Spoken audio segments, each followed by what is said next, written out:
On va tout de suite s'attarder rapidement aux deux sujets tombés à Excelia. Pourquoi ça? Parce que ça peut être hyper intéressant et hyper utile pour les candidats du coup de demain pour l'épreuve de culture générale Audencia pour les ECT, culture générale ESSEC EDEC pour les prépas ECG. On va tout de suite et sans plus attendre passer au sujet 1 qui a été posé à Excelia pour les concours BCE 2023. Avons-nous chacun notre monde? Et c'est la question qui a été posée. Pour rappel, à Excelia, il y a le choix entre deux sujets. Donc un sujet donc plus sous forme de question, un deuxième sujet où il y a un commentaire de citation. Donc là, avons-nous chacun notre monde? Un sujet qui est à première vue relativement, on va dire, traditionnel, classique. Pas de grande surprise, un petit peu à l'image d'écrit comme être hors du monde. Simon, je m'adresse à toi dans un premier temps sur cet intitulé Avons-nous chacun notre monde? Est-ce que voilà, assez surpris ou pas par rapport à cet élément-là? Non, carrément pas. Effectivement, il y a plein d'éléments communs avec le sujet des CRICOM. Voilà, je sais bien que j'ai un point de vue unique, mais que je suis pas seul à habiter dans le monde et à être dans le monde.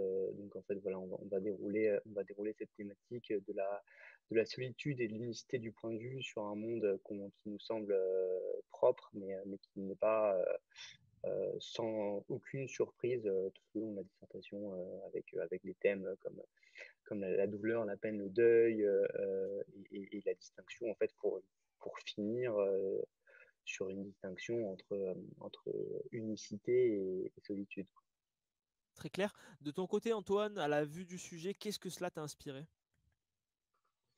Oui, bah pareil, c'était pas un sujet très beaucoup moins surprenant en tout cas que celui de l'HEC. Mais voilà, ça revient sur avons-nous chacun notre Ça monde. revient à la Ça fois revient sur à la donc, fois voilà, les sur mondes donc voilà, les imaginaires, mondes on imaginaires, on pourra pourra imaginer imaginer voilà, Nietzscheenne par exemple, Nietzsche Nietzscheenne bien codé qui pourrait très bien coder sur ce genre de sujet. sur ce genre de Et sujet. également, voilà, Et également voilà la la contradiction contradiction qu'on peut entre remarquer le immédiatement fait entre qu'on ait le chacun fait qu'on ait notre monde chacun notre et monde. quand Et j'ai quand un j'ai monde, un eh bien, monde, eh bien, par par définition, définition, je je suis suis hors du du monde. monde. Et donc voilà, Voilà, c'est c'est peut-être peut-être ça ça qu'on qu'on pouvait pouvait faire faire une une tension sur tension ce sur ce sujet-là, sujet-là, c'est c'est que que si on a si on a chacun chacun notre notre monde, monde, alors alors on est tous tous dans dans un un monde monde différent différent et et on on est est hors hors du du monde monde dans dans le le sens sens d'une d'une communauté, communauté, d'une d'une société. société.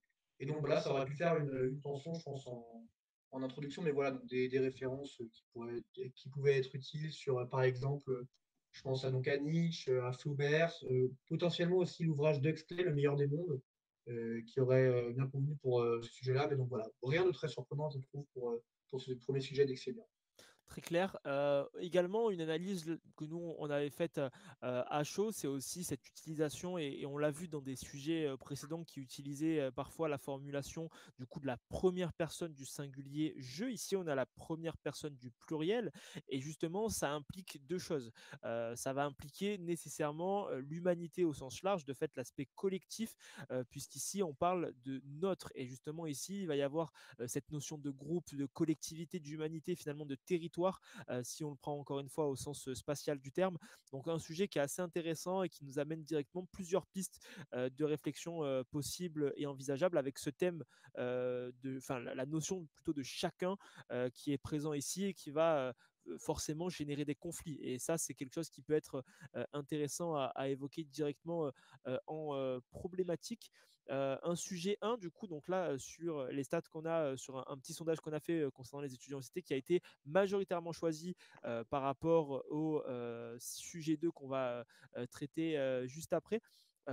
Cette formulation, du coup, avec ce terme chacun, Antoine, du coup, donc, comme tu l'évoquais, ça fait part un petit peu de cet aspect unitaire, unicité. Comment on distingue ici l'individu de la collectivité?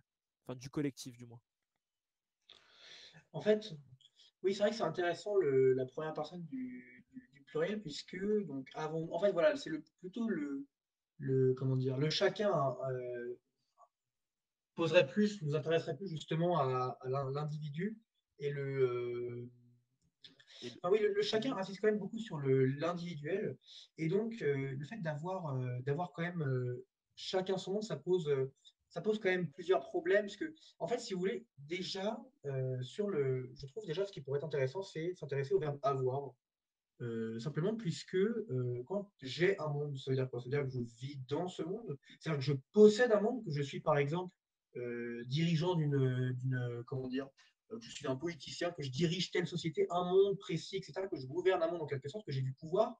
donc voilà, on pourrait se demander si avons-nous chacun notre monde? Non, certains ont leur monde qu'ils gouvernent, qu'ils possèdent, entre guillemets. Mais peut-être que c'est pas à la portée de tout le monde de posséder un monde directement. Et donc ça aurait pu, je pense, aussi faire une distinction. C'est pas peut-être tous les individus, mais seulement certains qui gouvernent un monde. Ça, c'est assez intéressant justement cette analyse que tu fais sur le terme pardon, avoir.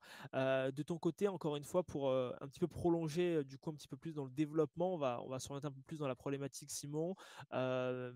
Cet aspect du coup, donc là, on a identifié cette dualité entre du coup chacun qui se réfère à l'individu, le terme du coup nous qui renvoie à la première personne du pluriel et qui de fait qui s'adresse plus à un collectif, donc une dualité, un conflit qui peut faire l'objet d'une problématique, un terme avoir qui renvoie finalement aussi à cet aspect de possession, mais pas que. Toi, comment tu prolonges un petit peu ce sujet pour ensuite nous amener à la problématique, Simon?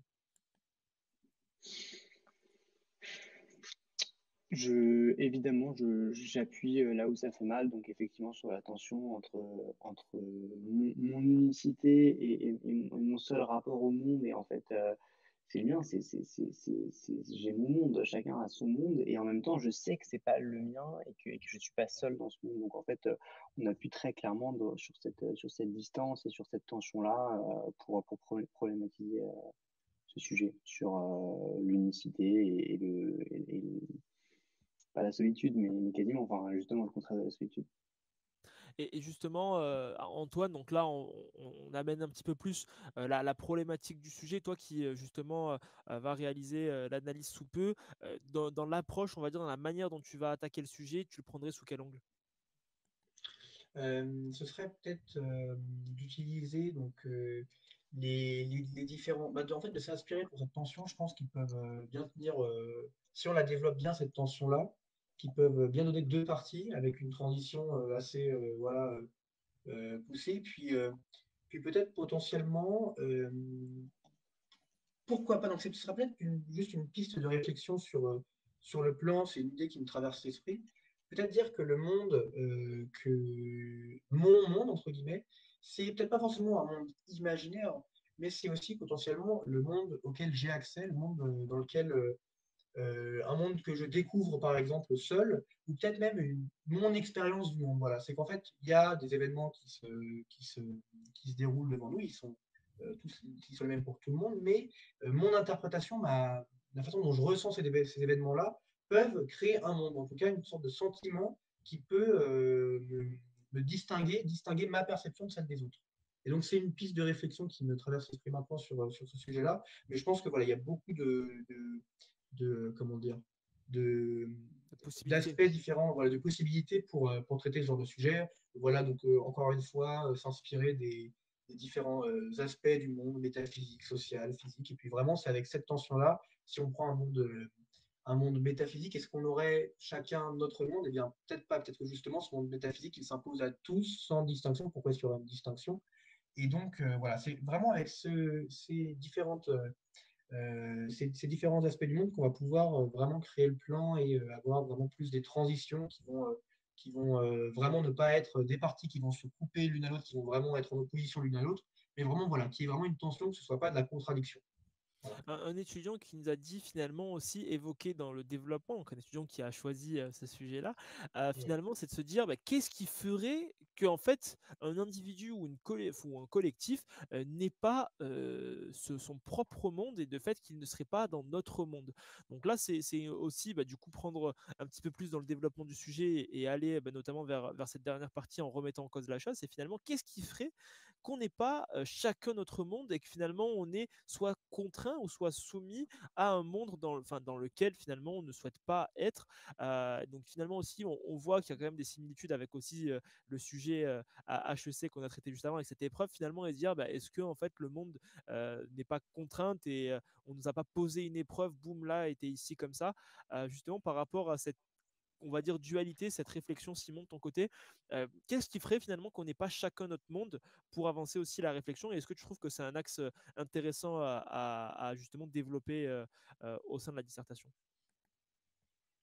Ouais, c'est évidemment un axe plus qu'intéressant. Euh, Évidemment, la convention et tout ce qui est propre à des codes fait qu'en fait, naturellement, pour échanger, pour faire société, il faut un peu atténuer cette dimension d'une unicité que chacun aurait de son monde et se mettre d'accord sur des choses qui commencent par le langage, qui vont structurer notre vision du monde et qui sont déjà un premier pas vers un monde commun. Un étudiant qui nous dit: j'ai bien aimé la manière dont vous avez cité les auteurs tout à l'heure. Est-ce que vous pouvez nous exposer pardon, quelques auteurs ou références à mobiliser pour ce type de sujet? Donc Simon, je te laisse introduire par rapport à ça. C'est moi qui il a bien aimé la manière dont j'ai cité les auteurs.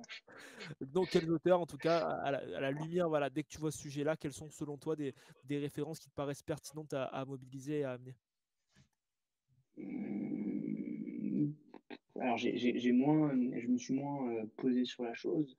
Euh, Intuitivement, Antoine, si tu veux l'aider. Oui, oui, potentiellement, voilà, pour ce sujet, donc avons-nous chacun notre monde.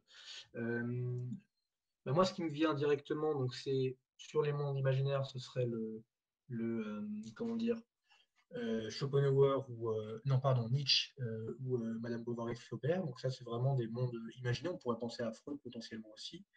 Euh, sur tout ce qui est par exemple, dans ce que j'évoquais tout à l'heure, sur la distinction, par exemple, entre le monde comme société et le fait qu'il y aurait une certaine dualité entre deux sociétés bien distinctes, donc, par exemple, une société peut-être plus privilégiée et une autre moins.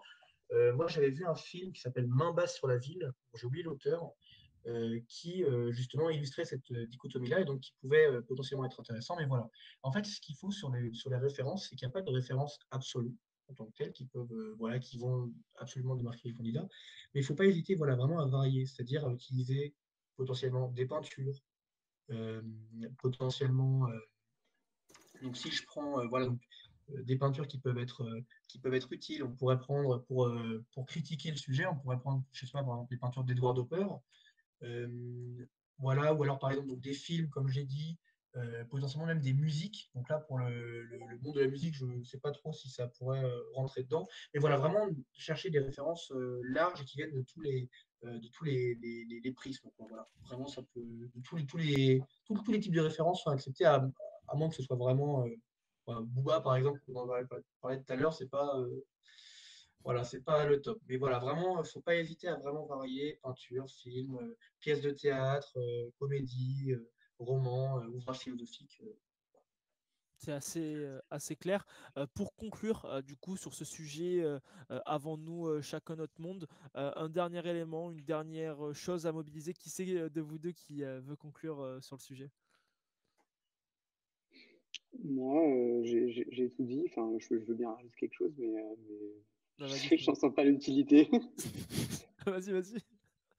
Pour rebondir, non pas sur ce sujet, mais effectivement sur les références, et parce que la question est un peu surprenante, les meilleures références, c'est celles que vous maîtrisez, et c'est souvent soit les livres que vous avez lus avant d'être en prépa, soit vos références de première année. Et en fait, pouvoir faire parler des textes que vous maîtrisez, qui soient religieux, qui soient littéraires, là-dessus, en fait, c'est tout de suite beaucoup plus puissant. Et je ne sais pas quelle est la référence en question dont j'ai parlé bien, ou en tout cas qui a plu, mais c'est sûrement parce qu'en fait, je